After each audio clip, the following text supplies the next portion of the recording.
What's up, everybody?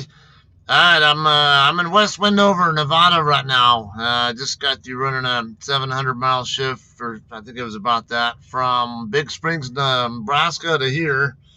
Um, wasn't really planning on going this far because I was still going to end up running a shorter shift on my next shift anyway. Load delivers tomorrow evening in Sparks, Nevada, or McCarran, whatever you want to call it. It's basically east of, not too far east of Reno. Anyway, yeah, I was originally thinking about stopping in Salt Lake City or in Tooele, which is just west of Salt Lake City. Or well, it's not technically Tooele, but they call it Tooele, I guess. But beside the point. Um, and that was going to be about the 600 or so miles that I was looking for, and I ended up deciding, you know what, there's snow forecast still. There's another storm coming in. Actually, kind of had some snow flurries here a little bit when I got out of my truck after I got through well, actually while I was out there post tripping and um, going inside the building. Not much of anything falling yet. Glad to finally be in warm weather or warmer. Relative thing there. I think my thermometer said about.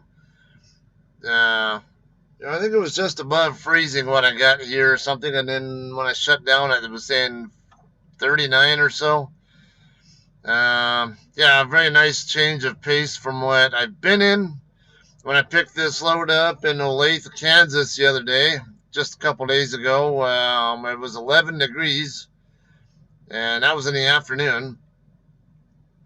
And this morning, or last night, whatever it was, part of this shift that I just ran, um, over near the Wyoming and Nebraska border, I was getting temps as low as negative 17. That's not wind chill either. That's actually literal what I was going through. And then when I stopped, I had to stop at the westbound Cheyenne way station. No, Wyoming, if you guys are not too familiar with trucking yet, very notorious for wanting you to park and do records checks.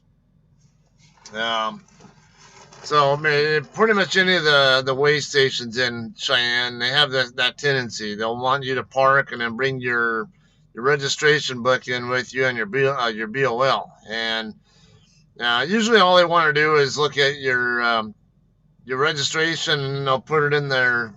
They'll do something on their computer, and that's about it. And then they send you on your way. They'll also ask you what are you hauling. So, and that is a required thing. You are supposed to know what you're hauling, unless it's classified stuff that you're not allowed to know. Whatever. So, um, good info for those of you guys who are new to the industry. Um,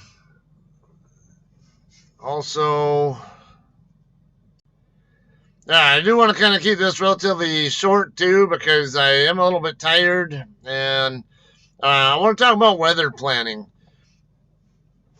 All right, so this load's been a pretty good example of how weather planning played out perfectly for me. I couldn't have asked for a better situation here with um, looking ahead and actually getting regular updates too. Because when I first was getting ready to pick this load up, I was seriously considering taking it down to I-40 because I was expecting to have bad weather on I-80 up in Wyoming and Nebraska. And it looked like I was going to get exposed to less snowfall down there on I-40. And, it's a 180-mile longer route to go that way, but um, it was also going to be less snow, and less snow means less chance of maybe less chance of problems, travel related problems. So yeah, I said I originally planned on going down that way, and then when I checked again when I was picking up the load or about to pick it up or whatever it was, been a couple of days, so bear with me there. I checked the radar again, and then it looked like actually the north route might, because the weather forecast changed to where now the north route looked like it might have been a better route than the south route. the short, it was also shorter, so I obviously had a bias toward that. Yeah, it looked like most of the I-80 corridor was only going to get like a couple inches of snow, whereas there was a pretty good number of spots along the near on or near I-40 that were going to get like half a foot or something. So I anticipated more problems on I-40, so I decided, I'm not going to go that way. I'll just go ahead and go up to I-80. Worked out great. I had good weather conditions all the way up to I-80 in Nebraska, because I took I-35 and I-35 basically, and I-29 up toward Council Bluffs, Iowa, and then cut across Highway 2 over to Lincoln, and then got on 80 right there. And then I did not see any snow until I got to, I think it was somewhere between York and Grand Island, Nebraska, somewhere in that area. And it wasn't even that bad. It was more kind of on the light side, and that's actually what the weather forecast was saying. They were mainly expecting the snow to fall just a little bit south of I-80, and mainly in that same area where I was seeing it starting. The road conditions there were actually pretty good. At least, well, the right lane was dry, but the left lane was like half covered in powdered, like salted powdered snow, whatever you want to call it. And then the other half of that lane was, the right side of that lane was more on the dry side. So, man, that was kicking up a lot of snow all over. Actually restricting my view whenever someone would go to pass me, or if I was if I was following another truck, and a third truck is passing me and then also passing them, that they were kicking up so much damn snow where I could only see like 20 feet in front of me. Mind you, I was going a pretty good speed too, like almost pretty much full speed, 70, 65 miles an hour, whatever, because my lane was dry. But then now my view of the guy in front of me, I can't, is restricted, so I'm having to back off to,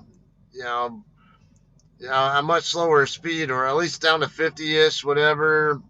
Try to get some space between me and the guy who was in front of me, just to make sure I have time for reaction if, because who knows how long it was going to take for that, all that snow getting thrown around to stop obstructing my view.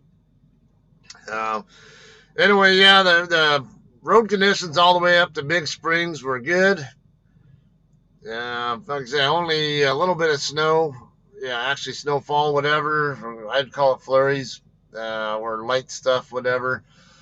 And then tonight, same situation there. Had some spots of, little light snow flurry stuff that I really couldn't even see while I was driving, because at nighttime a lot of times when you're just using your low beams, you can't see any snow falling, even when it is falling. And then when you put your high beams on, if it's thicker snowflakes, and you'll see them. It's weird. It's and then it almost seems like you're in warp speed, like in Star Wars or Spaceballs or something. Who knows? But I mean, now this loaner truck I'm in, now I can, I look down over where the headlights are at, and I could see there was something falling. For like precipitation kind of stuff, but I couldn't really quite tell if it was snow or rain or sleet or what. But I just knew it was falling, but it was nothing really seeming to hit the ground or stick to the ground or whatever. So I don't know. Wyoming ended up the roads all the way across were pretty dry. I mean, there were some wet spots, some icy spots in certain areas, but by and large, all the way across the state, that was mostly dry conditions, and able to run full speed, 70 miles an hour, all the way across, except for, I think the Three Sisters area, just west of Fort Bridger, in between there and Evanston, and then even Evanston had a little bit of some slickness, but.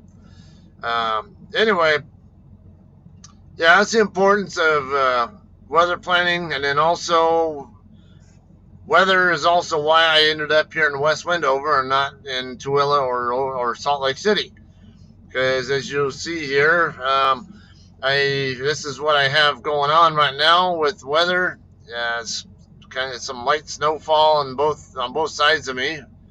Actually hit me too, and then looking at the 2-day forecast, it looks like I got through the worst part of it already before it actually got a chance to fall. But there's still a little bit more of concern up, just not too far west of me. But I'm out of hours. This is as far as I can get. So did what I could. It means it at least minimizes the amount of Nevada that I have to drive through with uh, potentially bad road and weather conditions to deal with. And running on recaps too. I ended up shutting down here with only like an hour and 15 or something like that left on my 70. So I have to wait till I can roll into my recaps. So I don't know if I'd call this Pacific time or Mountain time now, because I'm right on the edge. It's I don't know. It doesn't really matter. Load's not due until 1800 tomorrow, or which is Tuesday, for just in case you know. Uh, and speaking of, I had another. I guess a little bit of a gripe there, because the load got rescheduled already because of the weather and me not being able to pick it up on time and me not having hours to get it there on the date that it was originally due. It was supposed to be due there on the 15th, which is today. But I don't have the hours to get there, obviously. If I only have an hour and 15 left and I'm still 380 miles away, it's not going to cover it. But there was expected weather problems anyway. So if I had picked it up on time, it might have still been a little bit more difficult to get it there on the 15th, regardless. So, but they had someone had sent me a message saying they got me rescheduled for the 16th at 1800. I was like, all right, that'll work. That's perfect, because then I can, I don't have to feel like I'm rushed to get there as early as I can tomorrow morning. And I have it, I can get there, relax, take a 10-hour break, and then go make my delivery. Well, of course, I'm going to go to the truck stop right down the street, so I can just PC up there when it's time to deliver. Like I said, I would stage on Walmart's lot if they would let me stage there, but they don't. So what we tend to do here instead is just go to the nearest truck stop. Ideally, even just go to the customer first and then PC from there to the nearest truck stop or safe place to park, safe, legal, whatever, and reasonable, and then go PC back to the customer when it's time to deliver. Because we've already logged the drive time getting there. But that's the plan tomorrow morning. But then now I had this other problem. While I was still in Big Springs, I get another message from a completely different CSR planner, whatever, saying that my load got my load got rescheduled for the 17th at 1400 or 1600, whatever the hell it was. I'm like, whoa, wait a minute. Like, why did you reschedule? What happened to my 16th at 1800 appointment time? I never got a response back, so I don't know what the answer is there. So I'm going to be taking that up with my DM and find out send this to whoever relevant person is, because obviously if I'm not going to get an answer from the person on why this happened, then all right, then maybe their supervisor can be notified and find out how they screwed up, because that was a screw up on our part. Not my part, but on certain individual at JCT's part. Not JCT's problem. It's not JCT's cause. It was a specific employee at JCT. Mistakes happen, but And I assume that's what it was. Evidently, or either this individual did not know that someone else had already got me rescheduled for tonight, or tomorrow night, whatever, or they made the assumption that I would not be able to get there until the 17th based on my available hours or something, and just decided to arbitrarily do stuff without contacting me to get an ETA first. Just because I'm projecting in one way doesn't mean that I'm actually going to be that way with the ETA. It's very common because they a lot of times they'll project at a lower speed than what I'm going by. Because here they might go only by about 53, 55 miles an hour pace, whereas I do my ETAs by 60 mile an hour pace. But then I might round up to the next hour. Yeah, that's a good ballpark.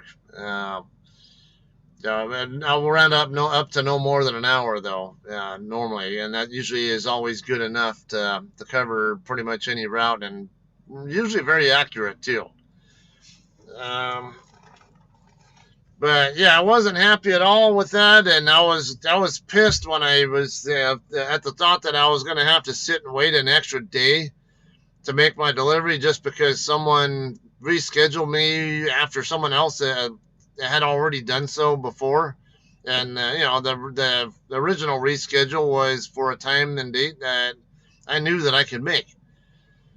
So yeah, not too happy about that, but it is what it is. Like I said, I just take that up with my DM and have her maybe send it on to the appropriate person who maybe get some answers, or at least if not get answers to me, at least resolve it and say, hey, educate this individual here. Don't be in such a hurry, because if it come down to anything, if I was going to have to sit and wait an extra day when I was going to be there tomorrow morning, I was gonna start demanding that they pay me for layover pay because of their screw up. It's like, that's not right. You don't do that shit.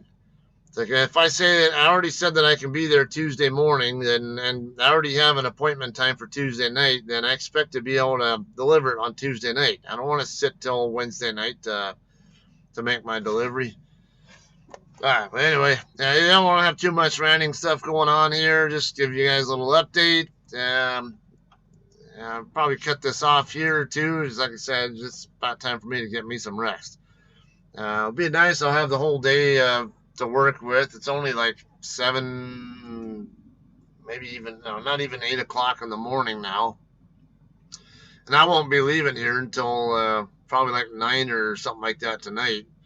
So yeah, a nice 13-hour break, and only gonna do 13 hours because I don't have clock to work with, and I need to roll into my recaps. So, all right, well that's all.